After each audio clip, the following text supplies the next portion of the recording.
பிரியமே ரூபவதியே, புரிந்து கொள்ளுங்க. எல்லாம் வெளி தோட்டத்தில் ஊழியம் செய்யறத போல இருக்கும். போங்க சிக்கி கொள்ள போகிறீங்க. இதெல்லாம் ரட்சிக்கப்பட்ட ஜனங்களுக்கு நான் சொல்ல, ரட்சிக்கப்பட்டு கர்த்தரோடு நடை போடுகிற ஜனங்க, கர்த்தருடைய ராஜ்யத்தில் காணப்பட வேண்டிய ஜனங்க, பலமான ஆகாரத்தை உண்டு போதகராக வேண்டிய ஜனங்க, இவைகளெல்லாம் சபையில் இருக்கிறீங்க. அதனால தான் கர்த்தர் இந்த வார்த்தை உங்கள் இடத்துல சொல்லுகிறார். நீங்கள் எழும்பி பிரகாசிக்க வேண்டும். இதெல்லாம் காணிக்கை சம்மந்தப்பட்ட ஜபம் இல்லை, தசமாக சம்மந்தப்பட்ட ஜபம் இல்லை. உங்களையே நீங்கள் பலியாய் செலுத்துகிற காரியம் இது. உங்கள் சித்தம் செய்கிறீங்களா, தேவ சித்தம் செய்கிறீங்களா? உங்கள் விருப்பத்திற்கு நீங்கள் வருகிறீங்களா? உங்கள் விருப்பத்தின்படி செய்தால் அது அட்டொழியம், தேவ சித்தத்தின்படி செய்தால் அது ஒழியம். புரிந்து கொள்ளுங்க. யோனா கடைசியில் அந்த ஜனங்களை சந்தித்து அந்த ஜனங்களிடத்தில் போக நினைக்கிற பொழுது தான் சிறையிருப்பு திருப்பப்பட்டது. ஏதோ ஒரு கூட்டத்தை நீ வெறுக்கிறாய், அது என்னமோ உண்மை தான். ஆனால் அது எல்லாம் தேவ சித்தம். அந்த கூட்டத்தை கர்த்தர் உண்மையிலுமே சந்திக்க போகிறார். உங்கள் இருதயம் கலங்காது இருப்பதான். உன்னை தொடுகிறவன் என் கண்ணின் மணியை தொடுகிறான், உன் கூடையை நான் ஆசீர்வதிப்பேன். உங்களுக்கு பூரண பாதுகாப்பை கர்த்தர் தருகிற அந்த இரவு வேலையில் உங்களோடு கூட தேவ தூதன் திரும்பி போகிறத நான் பார்க்குறேன். நீங்கள் போகையில் உங்களுக்கு என்று நியமிக்கப்பட்ட பணிவிட ஆவிகளோடு போகிறீங்க. வழிகளெல்லாம் காக்கப்படுவீங்க.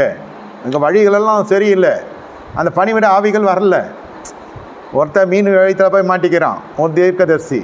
இன்னொருத்தன் கழுதை பாடம் கற்றுக் கொடுக்குது, கழுதை பேசுகிறது, மிருகம் பேசுகிறது, அவனை எலும்புகளெல்லாம் பதம் பார்த்து விடுகிறது, காலை ஒடித்து விடுகிறது. அப்பொழுதும் அவர் போய் தீர்க்கதரிசனம் வளர்த்து கொண்டிருக்கிறார். என் நன்மைக்கு ஏதோ உரைக்கிறான். பிள்ளையாமின் உபதேசம், இந்த காதல் திருமணம், கலப்பு திருமணம், உள்ளே விடு, என்ன மோபேஸ்வரியை உள்ளே அனுப்பு, கர்த்தர் அவர்களை விட்டு பிரிந்து போவார். அப்போ நம்ம அவங்களை எளிதில் மேற்கொள்ளலாம். இது யார் சொல்கிறது?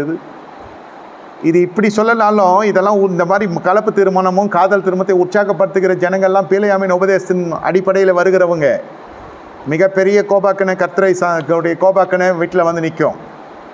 உங்கள் வழிகளெல்லாம் நெய்யா பொழியாது. உங்கள் பிள்ளைகளுடைய வாழ்க்கையும் அது தேவன் சொல்லுகிறது போல, வசனம் சொல்கிறது போல் இருக்கணும். நீதிமானுடைய பிள்ளைகள் அப்பத்துக்கும் தண்ணீருக்கு இறந்து தெரிவதில்லை. நீதிமானுக்கே ஊழியக்காரர் பிள்ளை எப்படி இருக்கணும், அது எல்லாம் அடிபட்டு போயிடும்.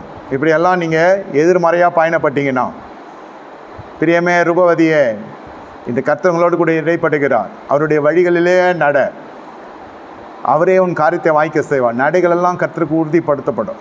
உன் நடைகள் கர்த்தருக்குள்ளே உறுதிப்படுத்தப்பட வேண்டும். அப்பொழுது உன் காரியங்களெல்லாம் வாய்க்கப்படும். உங்கள் இருதயம் கலங்காதிருப்பதாக. கண்களை மூடி கர்த்தரை நோக்கி பார்ப்போம்.